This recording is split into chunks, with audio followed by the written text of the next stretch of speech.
کبھی درپیش جو کوئی مسئلہ پوچھ لیں حاضر ہوں ہم ان کی بارگاہ۔ الحمدللہ رب العالمین والصلاة والسلام علی خاتم النبیین، اما بعد فاعوذ باللہ من الشیطان الرجیم، بسم اللہ الرحمن الرحیم، الصلاة والسلام علیکہ یا رسول اللہ وعلی آلک واصحابک یا حبیب اللہ، الصلاة والسلام علیکہ یا نبی اللہ وعلی آلک واصحابک یا نور اللہ۔ مدنی چینل کے ناظرین، پروگرام دارالافتاء اہل سنت میں آپ کو خوش آمدید کہتے ہیں۔ اللہ رب العالمین ہم سب کو دین اسلام کے احکامات سیکھ کر سمجھ کر ان پر عمل پیرا ہونے کی توفیق عطا فرمائے۔ ہمارے پیارے نبی صلی اللہ علیہ وآلہ وسلم کا فرمان عظمت علی شان ہے، زینوا مجالسکم بالصلاۃ علیہ فإن صلاتکم علیہ نور لکم یوم القیامہ۔ اپنی مجلسوں کو مجھ پر درود پڑھ کر آراستہ کرو کہ تمہارا مجھ پر درود پڑھنا قیامت کے دن تمہارے لیے نور ہوگا۔ صلو علی الحبیب صلی اللہ تعالی علی محمد صلی اللہ علیہ وآلہ وسلم، صلاۃ و سلام علیک یا رسول اللہ۔ ناظرین کرام، اس پروگرام میں آپ کے سوالات بطور خاص شامل کرتے ہیں۔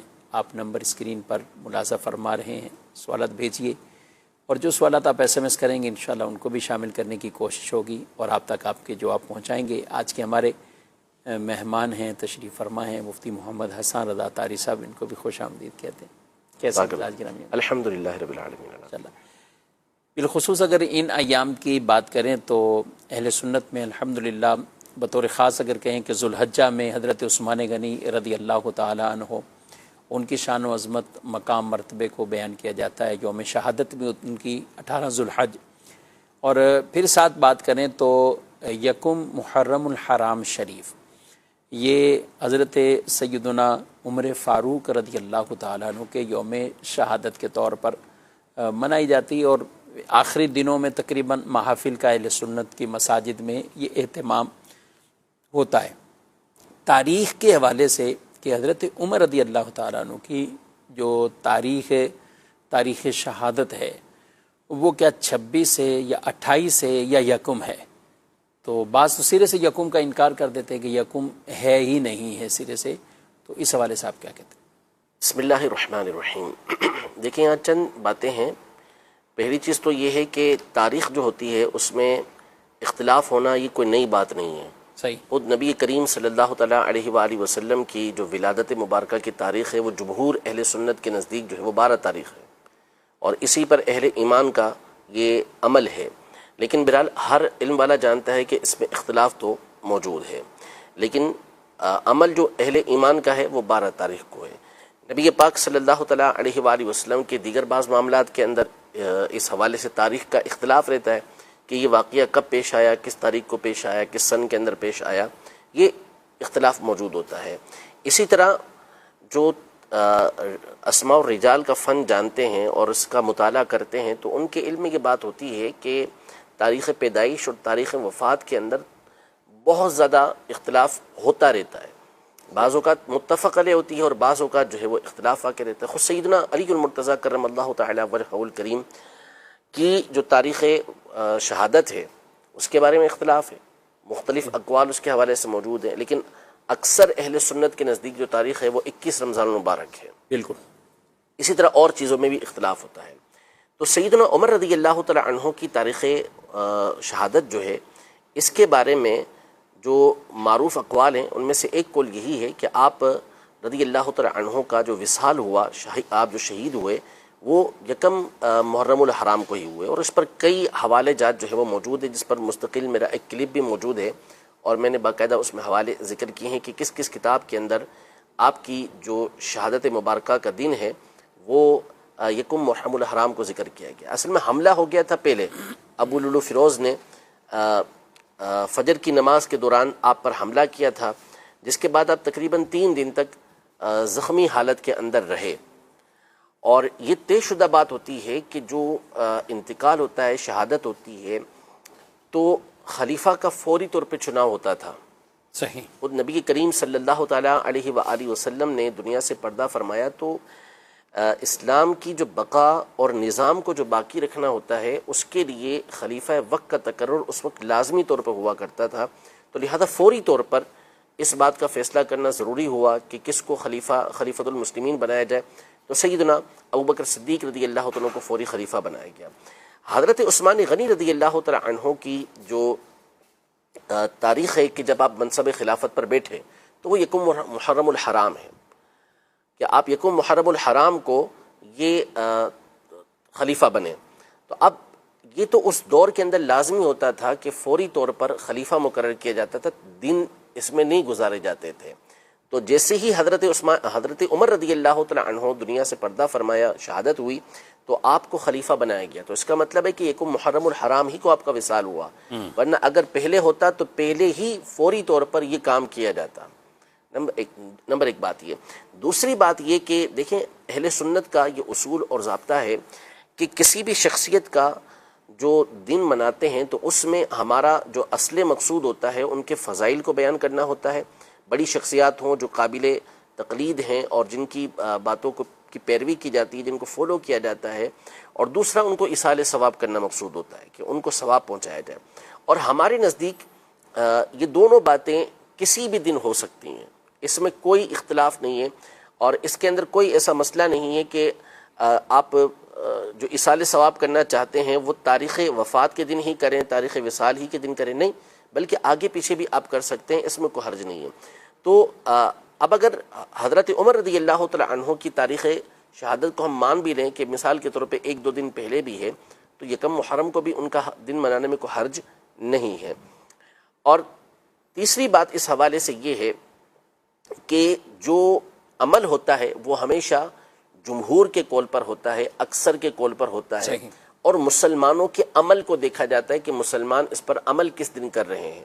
جیسے مثال کے طور پر نبی پاک صلی اللہ تعالیٰ علیہ وآلہ وسلم کی معراج کے حوالے سے تاریخوں کے بارے میں اختلاف ہے کہ فلاں تاریخ، لیکن اہل ایمان کا جو عمل ہے وہ کیا ہے؟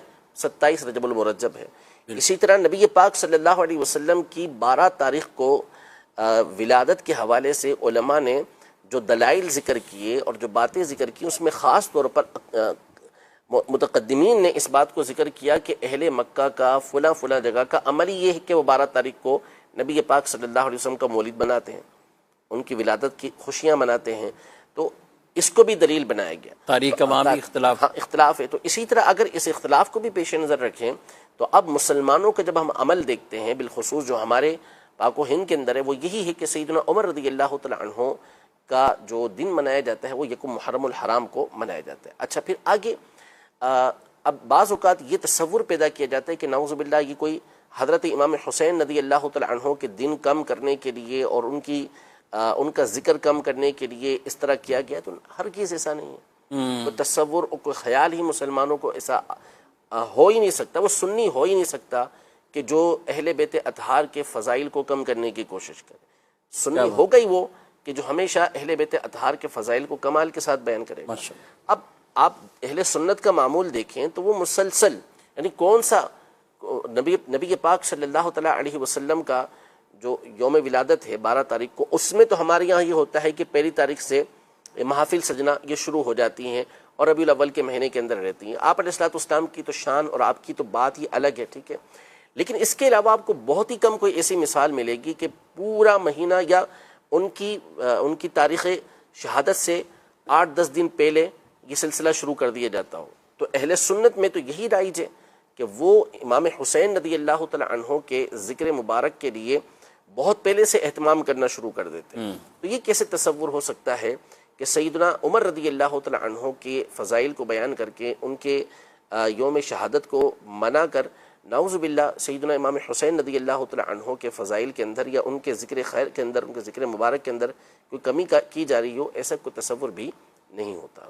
ماشاءاللہ، صحابہ کرام علیہ مردوان ان کا بھی ذکر خیر محبت سے کریں، اور ساتھ ساتھ اہل بیت اطہار رضی اللہ تعالی عنہم اجمعین، اور کچھ تو باقاعدہ عشرے کے طور پر بھی، یعنی حضرت عمر رضی اللہ تعالیٰ عنہ، اور الحمدللہ ہمارے مدنی چینل پر بھی ایک پورے ایونٹ کے طور پر، اور پھر اس میں خلفائے راشدین کا بھی ذکر ہوتا ہے، اہل بیت اطہار رضی اللہ تعالیٰ عنہ کا۔ یعنی محرم کے تو 10 دن منانا، یہ اس دن بھی جس دن پہلی محرم ہوتی ہے اس میں بھی سیدنا امام حسین رضی اللہ تعالیٰ عنہ کے تذکرے ہوتے ہیں۔ بالکل ایسے ہوتا ہے۔ محرم شریف سے نئے سال کا آغاز ہوتا ہے، کوئی نئے عزم، نئے نیتیں، نئے ارادے، یا اس پر آپ کیا کہیں گے کہ عام طور پہ عیسوی سال کے حوالے سے تو سب کو معلومات ہوتی ہے، لیکن ہمارے عام مسلمانوں میں یا بالخصوص نوجوانوں میں یا کہیں کہ آنے والی نسلوں میں یا جو بچے ہیں ان کو اتنی اویئرنیس اس حوالے سے نہیں ہوتی، تو کیا کرنا چاہیے؟ یہ تو بہرحال سارے مہینوں کے حوالے سے ہے، سوائے رمضان کے جو ہے وہ عام طور پہ تاریخوں کا علم تو ہوتا ہی نہیں ہے، لوگ اس کا علم رمضان کی تاریخیں پکی یاد ہوتی ہیں، وہ یاد رہتی ہیں کیونکہ وہ روزوں کا معاملہ ہوتا ہے۔ ہاں۔ باقی اس کے علاوہ عمومی طور پر تاریخوں کی طرف توجہ یہ نہیں ہوتی، تو اس لیے ہونا تو یہی چاہیے، اہل ایمان کا جو طریقہ کار ہے وہ یہی ہے کہ وہ ہمیشہ ہجری سن کے اعتبار سے ہی اپنے ایام مقرر کرتے رہے ہیں، تو اس لیے یہ تو یاد ہی ہونا چاہیے۔ اور جہاں تک رہا پہلی محرم کا، تو اب سوشل میڈیا کے ذریعے عام طور پر اس کی بھی شہرت ہو جاتی ہے کہ محرم الحرام کا مہینہ شروع ہو رہا ہے، اسلامی سال، تو اسلامی سال کی مبارکباد دینے کے لیے یا کچھ اس طرح کے پیغامات اسلامی سال کے حوالے سے یہ چلتے ہیں، تو کچھ نہ کچھ معلومات لوگوں کو ہو جاتی ہے کہ محرم جو ہے وہ شروع ہونے والا ہے یا فلاں دن محرم کی پہلی تاریخ ہو سکتی ہے، تو یوں معلومات یہ چل رہی ہوتی ہے۔ جہاں تک رہا دیکھیں نئے سال کا آغاز اچھے انداز میں کرنا، نئے ارادے کرنا، تو یہ اچھی بات ہے۔ جب کوئی حال تبدیل ہو رہا ہو تو اس وقت اللہ کا شکر ادا کرنا، اللہ کی حمد کرنا، اللہ کی بڑائی کو بیان کرنا، یہ طریقہ کار ہمیں سنت سے ملتا ہے۔ جیسے مثال کے طور پر نبی پاک صلی اللہ تعالیٰ علیہ وآلہ وسلم جب احرام باندھ لیتے تو اب جو ہے وہ مختلف مقامات پر جیسے حالت تبدیل ہوتی نا، بیٹھے ہوئے کھڑے ہوئے نماز میں، نماز سے پہلے یا نماز کے بعد، یا اسی طرح کسی وادی کے اندر اتر رہے ہیں یا اوپر چڑھ رہے ہیں تو پھر تلبیہ اور زور سے پڑھا کرتے تھے، لبیک اللہم لبیک۔ اسی طرح صحابہ کرام علیہ رضوان کے معمولات میں سے کہ جب وہ بلندی پر چڑھتے تو اللہ اکبر کہا کرتے تھے، تو علماء نے اس پہ یہ لکھا کہ حالت چینج ہو نا، تبدیل ہو، تو اس وقت اللہ پاک کا ذکر کرنا چاہیے۔ تو اب یہ جو سال چینج ہو رہا ہے، تبدیل ہو رہا ہے، تو یہ ایک موقع ہے کہ تبدیلی آ رہی ہے، تو اس میں بندے کو عزم کرنا چاہیے کہ اب یہ سال میں بہتر سے بہتر انداز میں گزارنے کی کوشش کروں گا۔ اور یہ ہوتا ہے کہ بندہ جیسا اللہ پاک کے ساتھ گمان رکھتا ہے، یہ حدیث قدسی ہے کہ بندہ جیسا اللہ پاک سے گمان رکھتا ہے ویسے ہی اللہ پاک اس کے ساتھ معاملہ فرماتا ہے۔ تو اب بندے کا گمان اللہ پاک کے ساتھ یہ ہونا چاہیے کہ چونکہ سال شروع ہوا، اب میں ارادہ کرتا ہوں کہ اس سال اپنے آپ کو گناہوں سے بچاؤں گا، میں اس سال اللہ کو راضی کرنے والے کام کروں گا، اللہ کو ناراض کرنے والے کاموں سے بچوں گا۔ تو اب اس حسن نیت پر، اچھے ارادے پر اللہ تبارک و تعالیٰ کی طرف سے اس کے لیے بہت سارے اسباب پیدا ہو سکتے ہیں، اللہ پاک اس پر انعامات فرمائے، اس پر رحمتیں فرمائے، یہ بہت سارا معاملہ ہو سکتا ہے۔ تو لہذا جب سال تبدیل ہو رہا ہے، نیا سال آ رہا ہے، تو بندے کو یہ پکی نیت کرنی چاہیے کہ اب یہ سال میں اللہ پاک کو راضی کرنے میں گزارنے کی کوشش کروں گا۔ ماشاءاللہ، ہم بڑھتے ہیں کچھ ناظرین کے بھی سوالات کی طرف، اور کچھ ویڈیو سوالات ہیں وہ بھی شامل کرتے ہیں۔ میرا نام شاہد حسین اتاری ہے۔ مفتی صاحب سے میرا یہ سوال عرض ہے کہ حدیث پاک میں سنا ہے کہ بروز قیامت ایک ایک قبر سے 70 مردے اٹھائے جائیں گے، تو یہاں دیکھا یہ گیا ہے کہ کچھ لوگ کہتے ہیں کہ بھئی اسی حدیث کو سامنے رکھ کے کہ یہ کہتے ہیں کہ 70 مردے اٹھائے جائیں گے، تو کوئی اپنے والد کی قبر میں اپنی بہن کو دفنا دیتا ہے، کوئی والدہ کی قبر میں اپنے بھائی کو دفنا دیتا ہے، اور وہ بس یہ ان کا یہی سوچ ہے کہ یہ اٹھیں گے تو ہم اپنی قبروں میں کیوں نہ دفنائیں، اگل قبر کیوں بنوائیں۔ تو اس بارے میں مفتی صاحب سے عرض ہے کہ شرعی رہنمائی عطا فرما دیں۔ 70 مردے اٹھیں گے حدیث میں سنا ہے، پھر کیا الگ سے قبر کھودنے کی ضرورت ہے؟ جب اسی میں ہی اٹھائے جانا ہے تو اسی میں ہی ڈالتے رہیں، کیا کہیں گے؟ اس پر گفتگو ہمارے پہلے بھی کئی مرتبہ ہو چکی ہے۔ اول تو یہ ہے کہ جو علماء ہیں انہوں نے اس بات کی صراحت کی ہے، واضح طور پہ بیان فرمایا ہے، یعنی ہمارے دور کے علماء، چونکہ یہ روایت ہمارے یہاں معروف ہوئی ہے 70 مردوں والی کچھ عرصے سے، تو کتابوں کے اندر یہ روایت نہیں ملتی کہ ایک قبر سے 70 جو ہے وہ مردے اٹھائے جائیں گے۔ باوجود تلاش کے محققین کے جو ریسرچر ہیں، ماہر ہوتے ہیں اس فن کے، ان کی تلاش کے باوجود بھی یہ روایت کہیں سے مل نہیں پائی۔ تو لہذا ایسی بات تو نبی پاک صلی اللہ علیہ وسلم کی طرف آپ منسوب کر ہی نہیں سکتے کہ نبی پاک صلی اللہ علیہ وسلم نے یہ ارشاد فرمایا کہ ایک قبر سے 70 مردے اٹھیں گے، ایسی بات بیان نہیں کی جا سکتی۔ نمبر ایک بات یہ۔ نمبر دو بات یہ کہ شریعت کا اصول مقرر ہے، بالفرض ہم اس بات کو تسلیم کر بھی لیں کہ چلیں کوئی ایسی روایت موجود ہے کہ اٹھائے جائیں گے، تو اس میں یہ کہاں پر ہے کہ قبر کو کھولنے کی شریعت مطہرہ نے اجازت دے دی اور آپ کو یہ کہا کہ آپ ہی اس قبر کے اندر 70 مردوں کو دفنائیں. زمانہ بدلتا ہے تو بہت ساری جو قبریں ہوتی ہیں اور بہت سارے جو مقامات ہوتے ہیں وہ مٹ جاتے ہیں. صحیح. یعنی ایسے مقامات ہم خود بھی دیکھتے ہیں کہ پہلے یہاں کچھ اور تھا اب کچھ اور ہے. تو اب صدیاں بیت چکی تو کون سے مقامات پر پہلے قبر موجود تھی، پھر اس پر دوبارہ قبر بنی، پھر ختم ہو گئی، پھر دوبارہ بنی، پھر ختم ہو گئی، ہمیں تو نہیں معلوم اس حوالے سے. تو کس انداز میں وہ قبریں تھیں اور کس انداز میں وہ ختم ہوئی، پھر دوبارہ بنی، پھر دوبارہ ختم ہو گئی. تو بالفرض اگر تسلیم کر بھی لیا جائے، یہ میں صرف ایک خیالی اور احتمالی بات کر رہا ہوں کہ ممکن ہے ایسا ہو جائے کہ زمانے کے بدلنے کی وجہ سے ایسا ہوا ہو کہ قبریں مٹی ہوں اور پھر دوبارہ کسی کو وہاں دفنا دیا گیا ہو کہ معلوم ہی نہیں کہ یہاں پہ قبر تھی. تو اس صورت میں کوئی مردے زیادہ نکل آئیں قیامت کے دن تو یہ ایک الگ میٹر ہوگا. لیکن اصول شریعت یہ ہے کہ جب آپ نے دفنا دیا میت کو، اب اس کے بعد آپ قبر کو بلا وجہ شرعی نہیں کھول سکتے. بلا وجہ شرعی کھولنے کے جو معنی ہے وہ یہ ہے کہ آپ نے کسی غیر کی زمین پر بغیر اس کی اجازت کے دفنا دیا، اور اب وہ شخص کہتا ہے کہ بھئی میں یہاں پر دفنانے نہیں دوں گا، یہاں سے قبر کو منتقل کرو. تو اس صورت میں آپ وہاں سے قبر کھول کے مردے کو منتقل کر سکتے ہیں، ورنہ منتقل کرنے کی اجازت یہ نہیں ہوتی. قبر میں دفنا دیا، دفنانے کے بعد یہ اللہ اور اس بندے کے درمیان اب پردہ شروع ہو چکا ہے کہ یہ پردے کا معاملہ ہے کہ اللہ اور اس کے بندے کا معاملہ ہے. اب ہمارے اور اس مردے کے درمیان پردہ ہو چکا ہے. ہمیں اس بات کی اجازت نہیں ہے کہ ہم اس راز کو افشا کریں اور اس کو کھولیں، یہ جائز نہیں ہے. تو اب شریعت کا اصول تو یہ ہے کہ آپ اسے کھول نہیں سکتے. تو یہ جو اب ہمارے یہاں بہت زیادہ یہ رائج ہونے لگا ہے کہ والد کا انتقال ہوا، انہیں دفنا دیا، تو اس کے بعد اگر والدہ کا انتقال ہوتا ہے تو نعوذ باللہ اسی قبر میں ان کو دفنا رہے ہوتے ہیں. والد کا انتقال ہو چکا، دادا کا انتقال ہو چکا، اب والد کا انتقال ہوا تو دادا کی قبر کے اندر دفنا رہے ہوتے ہیں، دادی کی قبر کے اندر دفنا رہے ہوتے ہیں. یہ بالکل بھی جائز نہیں ہے، گناہ کی بات ہے. ہرگز ایسا کرنا یہ جائز نہیں ہے. جو ایسا کرے گا وہ گناہگار ہوگا، اور اللہ پاک سے توبہ کرنا ضروری ہے. اور اب دوبارہ قبر کھول بھی نہیں سکتے. دفنا دیا، اب کھولنے کی بھی اجازت نہیں ہے. بھلے دوسرا دفنا دیا، اب نہیں کھولیں گے اسے. اور بنیادی اس کی جو ایک بڑی وجہ ہے وہ یہ بھی ہوتی ہے کہ ایک تو یہ جاہلانہ تصور بیٹھا ہوا ہوتا ہے کہ ایک قبر کے اندر جو ہے وہ اتنے سارے مردے اٹھیں گے. دوسرا بڑی وجہ جو ہوتی ہے وہ یہ ہوتی ہے سستی اور کاہلی، کہ جگہ ختم ہو چکی قبرستان کے اندر. کئی قبرستان ہیں جن کے بارے میں بچپن سے سنتے ہوئے آ رہے ہیں کہ جگہ نہیں ہے یہاں پر، لیکن اس کے باوجود اس میں قبریں بن رہی ہیں. تو وجہ یہ ہوتی ہے کہ وہ دور لے جانے کا تصور نہیں ہوتا کہ میت کو دور لے جانا یہ ہمارے لیے مشکل ہو جائے گا.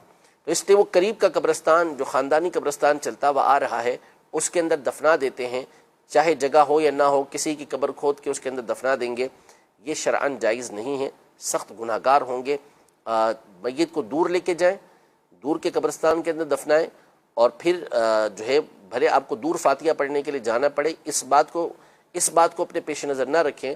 دور جائیں، فاتحہ پڑھیں، لیکن ایسا قبرستان کہ جس کے اندر جگہ موجود نہیں وہاں پہ مردوں کو نہ دفن. اچھا، ریزن یہی بیان کرتے کہ ہم نے فاتحہ کے لیے یا بڑی راتیں آ جاتی ہیں، شب برات ہے یا کچھ اور قریب ہی ہوگا، ہو جاتا ہے. نہیں ایسا لگتا ہے کہ جیسا پتہ نہیں لوگوں نے اپنا روزانہ کا معمول رکھنا ہے. اچھا، جن کے قریب بھی ہیں، بالفرض قریب کے ایریاز میں بھی قبرستان ہیں اور اس طرح قبر لے لی انہوں نے، جی، ان سے بھی پوچھ لیا جائے کہ آپ روزانہ جاتے ہیں؟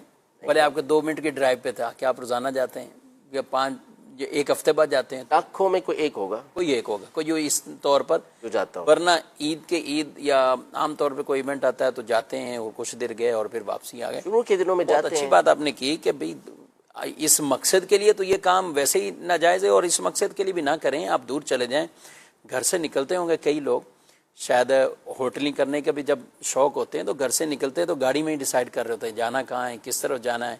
تو ہر دفعہ ایک نئی جگہ جانا چاہتے ہیں، بولے وہ دور ہیں اور کتنا کچھ ہے. جی. لیکن یہاں عذر یہ بیان کیا جاتا کہ اتنی دور کون جائے گا اور کیسے ہوگا. تو یہ اس طرح کے بہرحال عمل ہمیں نہیں کرنے چاہیے کہ جس کی وجہ سے گناہ گار بھی ہو رہا ہوں. اچھا، سوال ہے SMS پہ کہ اکیلے نماز پڑھتے ہوئے جہاں کوئی اور موجود نہ ہو تو کچھ اونچی قرات کر سکتے ہیں؟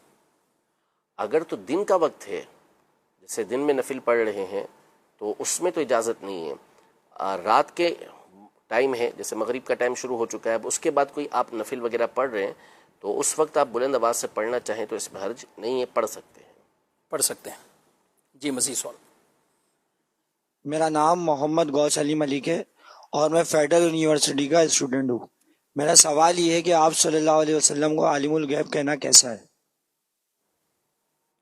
جی نبی پاک صلی اللہ علیہ وسلم کے عقیدہ علم غیب بھی بتائیں، اور آپ صلی اللہ علیہ وسلم کے لیے علم غیب ہونا، پھر یہ خاص لفظ انہوں نے کلمات. نبی پاک صلی اللہ تعالیٰ علیہ وآلہ وسلم کو اللہ پاک نے اپنی جناب سے بہت سارا علم عطا فرمایا، ما کان وما یکون کا علم عطا فرمایا، اور جب سے مخلوق کی ابتدا ہوئی اس وقت سے لے کر قیامت تک اور اس کے بعد تک کا علم، جنتی جنت میں چلے جائیں، جہنمی جہنم میں چلے جائیں، سارا علم اللہ پاک نے نبی پاک صلی اللہ علیہ وسلم کو عطا فرمایا. اس حوالے سے یعنی عقیدہ تو ہمارا یہ ہے کہ ابتدا سے لے کر قیامت تک کا تمام کلیات و جزیات کا اللہ پاک نے علم عطا فرمایا، اور قیامت کے بعد بھی کثیر چیزوں کا علم اللہ پاک نے نبی پاک صلی اللہ علیہ وسلم کو عطا فرمایا ہے. وَعَلَّمَكَ مَا لَمْ تَكُنْ تَعْلَمْ، جو آپ نہیں جانتے تھے اللہ نے آپ کو اس کا علم عطا فرمایا. اور یہ مشکات شریف کے اندر حدیثیں موجود ہیں سیدنا عمر رضی اللہ تعالیٰ عنہ سے، سیدنا حذیفہ رضی اللہ تعالیٰ عنہ سے، کہ نبی پاک صلی اللہ علیہ وسلم ممبر پر تشریف فرما ہوئے اور مخلوق کی جب سے ابتدا ہوئی تھی وہاں سے خبر دینا شروع کی، کرتے رہے، پھر نماز پڑھی، پھر دوبارہ آپ بیان کرنا شروع کیا آپ نے، پھر دوبارہ بتاتے رہے، پھر نماز پڑھی، پھر دوبارہ بتاتے رہے، یہاں تک کہ جنتی جنت میں داخل ہو گئے اور جہنمی جہنم کے اندر داخل ہو گئے. اور بخاری شریف میں یہ ساری باتیں نبی پاک صلی اللہ علیہ وسلم نے فرمائی. اس میں سے ایک حصہ بخاری شریف کے اندر بھی موجود ہے، حتیٰ کہ یہ حدیث پاک میں فرمایا کہ جو پرندہ آسمانوں میں پر پھڑپڑاتا ہے تو اس کے بارے میں بھی نبی پاک صلی اللہ علیہ وسلم نے ہمیں بتا دیا. تو جس نے یاد رکھا اس نے یاد رکھا، جو بھول گیا وہ بھول گیا. یہ حدیث پاک کے اندر الفاظ صحابہ کرام علیہم رضوان کے موجود ہیں. تو آپ علیہ الصلوۃ والسلام کو اللہ پاک نے علم غیب عطا فرمایا اور بہت زیادہ عطا فرمایا، جس کا ہم اسے کاؤنٹ نہیں کر سکتے. صحیح. رہا یہ معاملہ کہ نبی پاک صلی اللہ علیہ وسلم پر عالم الغیب کا اطلاق کرنا، یعنی آپ کو عالم الغیب کہنا، تو یہ ناجائز ہے، نہیں کہہ سکتے. اس کے الفاظ یہ ہوں گے کہ اللہ کے اذن سے، اللہ تبارک و تعالیٰ کے دیے سے آپ عالم الغیب ہیں. عالم الغیب باذن اللہ یا باعطاء اللہ، اللہ کی عطا سے، اللہ کے اذن سے آپ عالم الغیب ہیں. وجہ یہ ہے کہ یہ جو عالم الغیب مطلقاً ہے نا، یہ اللہ پاک کی صفت ہے. صحیح. قرآن پاک میں فرمایا عالم الغیب والشہادہ، غیب اور شہادت کو جاننے والا ہے. تو کچھ کلمات وہ ہوتے ہیں کہ جو عرف میں کچھ شخصیات کے ساتھ خاص ہو جاتے ہیں. جیسے مثال کے طور پر عز و جل، عز و جل کا مطلب ہے کہ عزت والا، بزرگی والا. صحیح. تو کیا یہ نبی پاک صلی اللہ علیہ وسلم عزت و بزرگی والے نہیں ہیں؟ یقیناً ہیں. وتعزروہ وتوقروہ، ان کی تو عزت کرنے کی، توقیر کرنے کی ہمیں حکم دیا گیا، لیکن اس کے باوجود نبی پاک صلی اللہ علیہ وسلم کو عز و جل کہنے کی اجازت نہیں ہے. صحیح. اللہ پاک مومنوں پر بھی رحمت بھیجتا ہے، جس کے لیے صلاۃ کا لفظ آیا ہے، هو الذی یصلی علیکم وملائکتہ. تو درود اس کا لفظ بنتا ہے صلی اللہ. صحیح. اللہ درود بھیجتا ہے. لیکن کیا ہم کسی غیر نبی کے لیے یہ کہہ سکتے ہیں؟ جیسے مثال کے طور پر سیدنا ابوبکر صدیق رضی اللہ تعالیٰ عنہ، ان کا نام لے کے صلی اللہ علیہ کہہ سکتے ہیں؟ نہیں کہہ سکتے. نہیں کہہ سکتے. کیوں؟ یہ نبی پاک صلی اللہ تعالیٰ علیہ وآلہ وسلم کے ساتھ خاص ہو گیا ہے. تو کچھ کلمات وہ ہوتے ہیں کہ جو کسی مخصوص ذات کے ساتھ خاص ہو جاتے ہیں، اب اس کا جو اطلاق ہوتا ہے، یہ بولنا جو ہوتا ہے، وہ دوسرے کے لیے نہیں ہو سکتا. تو یہ جو کلمہ ہے یہ عرف شرع میں اللہ پاک کے ساتھ خاص ہے. تو مطلقاً کہنے سے اعلیٰ حضرت امام علیہ سنت نے منع فرمایا. صحیح. عالم الغیب مطلقاً نہیں کہیں گے. ہاں اگر آپ قید لگا دیتے ہیں اور یوں کہتے ہیں کہ اللہ کی دی ہوئی طاقت سے، اللہ تبارک و تعالیٰ کی طرف سے دیے ہوئے علم کی وجہ سے آپ عالم الغیب ہیں، تو یہ کہنا ٹھیک ہو جائے گا، پھر اس کی اجازت ہو جائے گی. چلیں سورہ حشر کی آخری 3 آیتوں کا ذکر، ایک آیت کا آپ نے ذکر کیا عالم الغیب، جس میں کلمات ہیں. سوال یہ ہے کہ کیا خواتین مخصوص پیریڈ میں ان 3 آیات کو پڑھ سکتی ہیں؟ قرآن کی نیت سے نہیں پڑھ سکتی، کیونکہ اس میں اللہ پاک کی حمد و ثنا کا معنی موجود ہے، یعنی اس میں اللہ پاک کی تعریف موجود ہے، اس کی حمد کی جا رہی ہے. تو اس نیت سے کہ اللہ پاک کی میں حمد و ثنا کر رہی ہوں، یہ پڑھنا چاہیں تو پڑھ سکتی ہیں. قرآن کی نیت سے اس کو نہیں پڑھیں گے. اور اصول یہی ہے کہ قرآن کی وہ آیتیں، وہ صورتیں کہ جس میں اللہ تبارک و تعالیٰ کی حمد و ثنا کا معنی موجود ہے، ان کو اس نیت سے کہ اللہ کی حمد کر رہی ہیں ان ایام میں بھی پڑھ سکتی ہیں، قرآن کی نیت سے نہیں پڑھ سکتی. جیسے اس کی ایک مثال علماء نے یہ بیان فرمائی کہ قل هو اللہ احد ہے.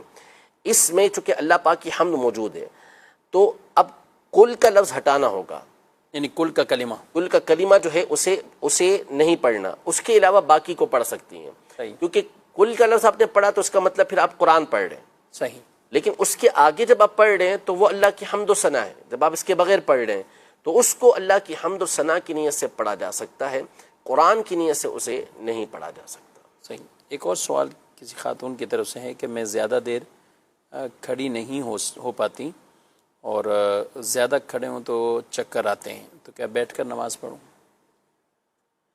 سر چکر آتا ہے۔ سنتیں غیر مؤکدہ ہیں، نوافل ہیں، تو ان کو تو پڑھنے میں کوئی اثرے سے حرج نہیں ہے۔ سنتیں مؤکدہ ہیں تو وہ بھی بیٹھ کر پڑھی جا سکتی ہیں، لیکن فرض نمازیں، وطر واجب جو ہوتی ہیں، اسی طرح عیدین کی واجب نمازیں اور فجر کی جو 2 سنتیں ہیں ان میں قیام کرنا یہ فرض ہوتا ہے، تو اس کو بغیر کسی شرعی مجبوری، جس کو شریعت مطہرہ کہتی ہے کہ واقعی یہ مجبوری ہے، تو اس صورت میں تو آپ بیٹھ کر نماز پڑھ سکتی ہیں، ورنہ نہیں پڑھ سکتی۔ اب آپ کو چکر آتے ہیں تو اگر مثال کے طور پر آپ ٹیک لگا کر پڑھ سکتی ہیں، صحیح، پھر آپ کو ٹیک لگانا یہ ضروری ہوگا، دیوار سے ٹیک لگائی ہوئی آپ نے، اس صورت میں کھڑے ہو سکتے ہیں، تو آپ پر کھڑے ہونا یہ فرض ہوگا۔ فرض نمازوں میں وطر کے اندر اور سنت فجر کے اندر اور عیدین کے اندر کبھی ایسا ہوتا ہے تو پھر اس میں، عورتوں پر تو عیدین کی ہے ہی نہیں نماز، تو اس لیے کھڑے ہو کر بھی اگر کسی طرح سے ممکن ہے کہ ٹیک لگا کر بھی، سہارا لے کر بھی آپ قیام کر سکتے ہیں تو آپ کو قیام کرنا ہوگا۔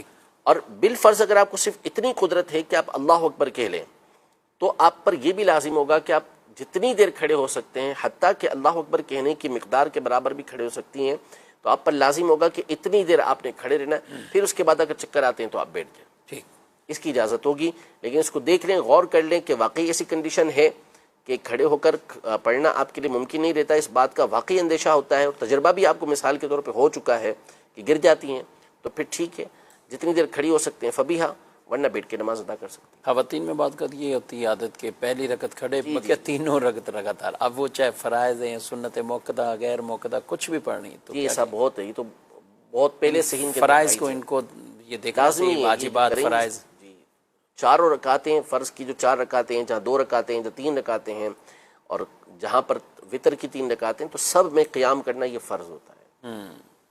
ٹھیک ہے۔ اچھا، یہ جو کہ آپ نے کہا بیٹھ کر، تو پھر زمین پہ بیٹھ کے یہ پڑھیں گی یا پھر کرسی پہ یا کسی پہ ہی بیٹھنے کا شروع؟ کرسی کو تو کھڑے ہونے سے ہی چکر کا معاملہ ہے، بیٹھنے سے شاید نہیں ہے۔ کرسی پر بیٹھ کے نماز پڑھنا یہ حقیقتاً بیٹھ کر نماز پڑھنا نہیں ہوتا، اچھا، یہ اشارے سے نماز پڑھنا ہوتا ہے۔ تو اگر کوئی شخص اس بات پر قادر ہے کہ کھڑا تو نہیں ہو سکتا لیکن وہ سجدہ کر سکتا ہے، زمین پہ بیٹھ کے سجدہ کر سکتا ہے، اس کو پرابلم ہے کھڑے ہونے میں، تو اس صورت میں اس کو بیٹھ کے نماز پڑھنی ہے، زمین پہ بیٹھ کے نماز پڑھے گا، باقاعدہ سجدہ کرے گا۔ جو کرسی پہ بیٹھتے ہیں ان میں عمومی صورت یہ ہوتی ہے عام طور پر کہ وہ سجدہ کرنے پر قادر نہیں ہوتے، جب وہ سجدہ کرنے پر قادر نہیں ہے، قدرت نہیں ہے ان کو سجدہ کرنے کی، تو اب قیام بھی ان کے پر فرض نہیں رہتا۔ صحیح۔